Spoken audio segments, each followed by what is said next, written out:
Hello and welcome to YouTube कक्षा my dear friends. आज जो हम लोग पढ़ने वाले हैं वो एक हिंदी का एक काव्यखंड है जिसका नाम है गंगा अवतरण, जो जगन्नाथ रत्नाकर जी के द्वारा लिखा गया है।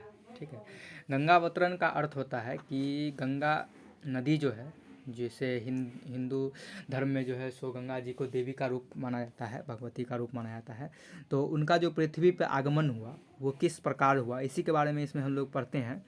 जो जगन्नाथ रत्नाकर जी लिखे हैं, पहले हम लोग उनके बारे में पढ़ लेते हैं, तो जगन्नाथ रत्नाकर जी के बारे में कि जो उनका जन्म है वो 1866 ईस्वी में हुआ था। जो जिनका जन्म स्थान काशी, उनके पिता का नाम पुरुषोत्तम दास, और उन्होंने शिक्षा बीए तक की थी। मतलब 1866 उस समय में इन्होंने बीए तक पढ़ाई किया था। इनकी अन्य रचनाएं हैं हिंडोला, समालोचन दर्श, गंगा लहरी, गंगावतरण, जो हम लोग पढ़ने वाले हैं। और ये जो लिखते थे, जिस भाषा में ये लिखते थे वो ब्रज भाषा है। ब्रज भाषा ये लोकल लैंग्वेज है। जैसे हम लोग के इधर मैथिली चलता है ना, भोजपुरी होता है, उसी तरह से ये ब्रज भाषा क्या है, एक लोकल लैंग्वेज है। ठीक है।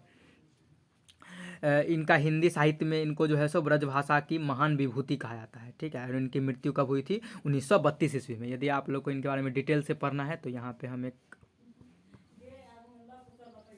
यहाँ पे आप उनके बारे में डिटेल से पढ़ सकते हैं। उनका जीवन परिचय एवं साहित्यिक उपलब्धियाँ, यहाँ से आप लोग स्क्रीनशॉट ले लें इसका, और इसके बारे में डिटेल से पढ़ सकते हैं आप। ठीक है। इसके बाद इसका भी स्क्रीनशॉट ले सकते हैं कि हिंदी साहित्य में इनका स्थान क्या है। ठीक है। ये सब आप लोग कर लीजिए। इसके बाद हम लोग ये जो काव्यखंड है ये 7 खंड में बटा हुआ है, तो एक वीडियो में नहीं हो पाएगा। इसमें हम लोग 1-2 वीडियो और बनाएंगे।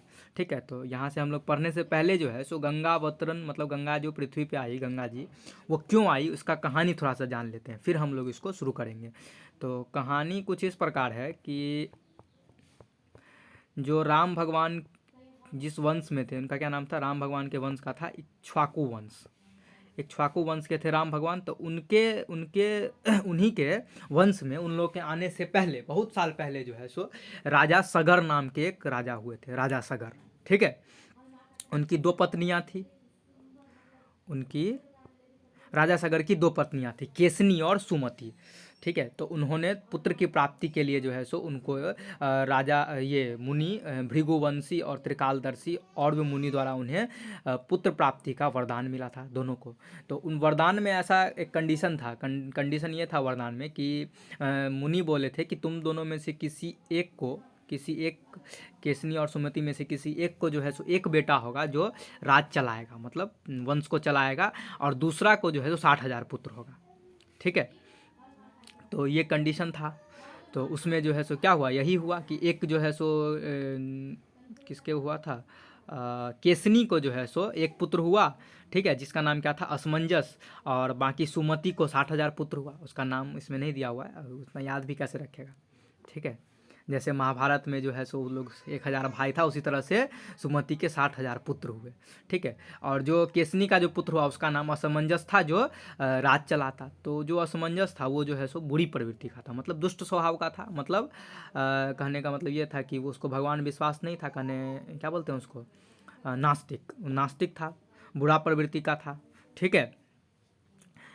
लेकिन उसका जो पुत्र हुआ, असमंजस का जो पुत्र हुआ, अब थोड़ा आगे चले जाते हैं, मतलब दूसरे वंश में। तो असमंजस का पुत्र जो हुआ उसका क्या नाम था, अंशुमान। ठीक है। वो अच्छा था, मतलब धर्मात्मा था, गुणवान था, शास्त्रों का ज्ञाता था, मतलब उसमें सब कुछ सारा गुण था। मतलब असमंजस के विपरीत था। असमंजस क्या था, अवगुणी था, लेकिन अंशुमान क्या हुआ, गुणवान हुआ। ठीक है। वो अपने पितामह, मतलब उसके पितामह कौन हुए, दादा सगर की सेवा में संलग्न रहता था। और लेकिन सगर जो है सो बहुत दुखी रहता था, क्योंकि अपने पुत्र को लेकर के, कि उनका सारा पुत्र जो है सो बेकार हो गया। लेकिन पोता उनका सेवा करता था, मतलब अंशुमान। कुछ समय बाद क्या हुआ कि राजा सगर जो है सो सोचे कि क्या करें, अश्वमेध यज्ञ किया जाए। ठीक है। जैसे भगवान राम ने भी अश्वमेध यज्ञ किया था, उसी तरह से सगर ने भी अश्वमेध यज्ञ किया। ठीक है। अश्वमेध यज्ञ में क्या होता है कि एक घोड़ा को छोड़ दिया जाता है, कि उसको घूमने के लिए, विचरण करने के लिए छोड़ दिया जाता है। तो ऐसा ही हुआ था वहाँ भी, कि वहाँ जो विचरण करने के लिए घोड़ा को छोड़ दिया गया, तो वहाँ भगवान इंद्र जो है सो घोड़ा को चुरा लिए। ठीक है। भगवान इंद्र घोड़ा को चुरा लिए, और उसको कहाँ पे जाके बांध दिए, उसको बांध दिए जा करके पाताल लोक में। पाताल लोक में कहाँ, कपिल मुनि में, कपिल मुनि के आश्रम में। ठीक है। ये जो हो रहा था यज्ञ, ये कहाँ, पृथ्वी पे हो रहा था। ठीक है। और कहाँ पे जाके छुपा दिए, कपिल मुनि के आश्रम में जाकर के घोड़ा को छुपा दिए, पाताल लोक में। ठीक है। जब बहुत देर तक घोड़ा नहीं आया तो जो 60,000 पुत्र था सारों, मतलब कि इसका अंशुमान का सारा चचा, सब चचा हुए, पिताजी हुए, सब मिल करके जो है सो घोड़ा को ढूंढने निकले। सगर बोले कि जाओ तुम लोग घोड़ा ढूंढ करके लाओ। राजा सगर, वो लोग गए, पूरा पृथ्वी छान मारा, कहीं नहीं मिला, स्वर्ग में भी गए, नहीं मिला। फिर पाताल में जाकर के ये लोग देखे कि कपिल मुनि के आश्रम में घोड़ा बंधा हुआ है। तो इन लोग को क्या मालूम था कि कौन बांधा है। और देखा न था, वो क्या किया मुनि को, मुनि क्या, कपिल मुनि जो थे बहुत बड़े मुनि थे, वो क्या कर रहे थे, तप कर रहे थे। तो उनको ये लोग डिस्टर्ब कर दिया जा करके, है ना, गालियाँ देने लगा, ठीक है, उसको डिस्टर्ब करने लगा। तो उनका आ गया गुस्सा, ठीक है, कपिल मुनि को। वो क्या कर दिए, उसको भस्म कर दिए, सबको श्रापित करके भस्म कर दिए, मतलब सबको जला के वहीं पे राख कर दिए। ठीक है। जब बहुत देर तक 60,000 में से कोई नहीं आया, तब जो है सो ये अंशुमान क्या किया, खुद ढूंढने निकला। ठीक है। तो ढूंढते ढूंढते वो भी जो है सो कपिल मुनि के आश्रम में पहुंच गया।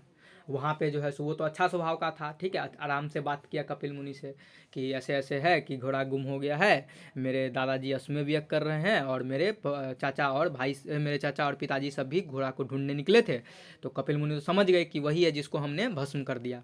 ठीक है। वो तो घोड़ा दे दिए, लेकिन बोले कि आपके चाचा जी अभी वो अब संभव नहीं है कि वो लोग रिटर्न हो सके, मतलब फिर से आ सके, ये संभव नहीं है, आप अपना घोड़ा ले जाइए और यज्ञ को पूरा कीजिए।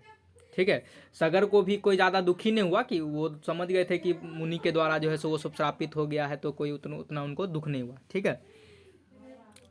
तो यज्ञ खत्म हो गया, लेकिन उनके मन में, मतलब ये जो था, क्या नाम है, अंशुमान के मन में, मतलब इस बात का हमेशा दुख रहता था कि उनके चाचा और पिताजी सबको मुक्ति नहीं मिली।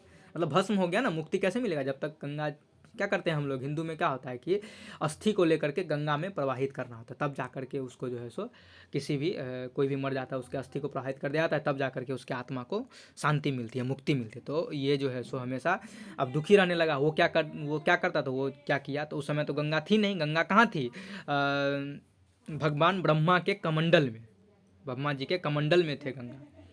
तो वो क्या किए, जा करके वो जो है सो वो तप करने लगे, ब्रह्मा जी को प्रसन्न करने के लिए तप करने लगे अंशुमान। बहुत दिन तक किए, लेकिन उनको सफलता नहीं, मतलब ब्रह्मा जी उनसे प्रसन्न नहीं हो, मतलब प्रकट नहीं हो। ब्रह्मा जी को प्रसन्न करने के लिए वो लोग तप करने लगे, वो किए। उसके बाद उनके पुत्र हुए दिलीप, वो भी किए। ठीक है। उनसे भी नहीं हुए। ठीक है। लेकिन जब उनके पुत्र हुए, दिलीप के पुत्र हुए भगीरथ, वो तप किए, मतलब 3 पीढ़ी तप किया, तब जा करके जो है सो ब्रह्मा जी प्रसन्न हुए। ठीक है। उनको दर्शन दिए और बोले कि आप मांगो, क्या मांगते हो। तो बोले कि मेरे जो पूर्वज थे, ठीक है, उनको जो है सो आत्मा की शांति के लिए, मतलब मुक्ति के लिए गंगा जी को हमें पृथ्वी पर भेजिए। तो बोले ये तो संभव नहीं है। ब्रह्मा जी बोले संभव है, लेकिन उनके वेग, मतलब जिस वेग से गंगा जी पृथ्वी पर जाएगी, उनको रोकेगा कौन।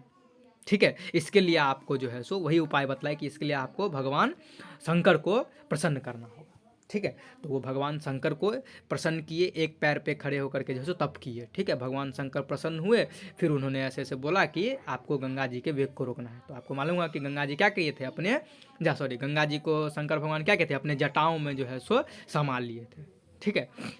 तो इसमें यही कहानी है कि गंगा, अब तो हो गई, गंगा जी पृथ्वी पर अवतरित हो गई, उनके राजा सगर के सब बेटे सबको जो है सो मुक्ति मिल गई। ठीक है। तो इसमें यही कहानी है। तो हम लोग पहला पैराग्राफ अब पढ़ते हैं जल्दी से।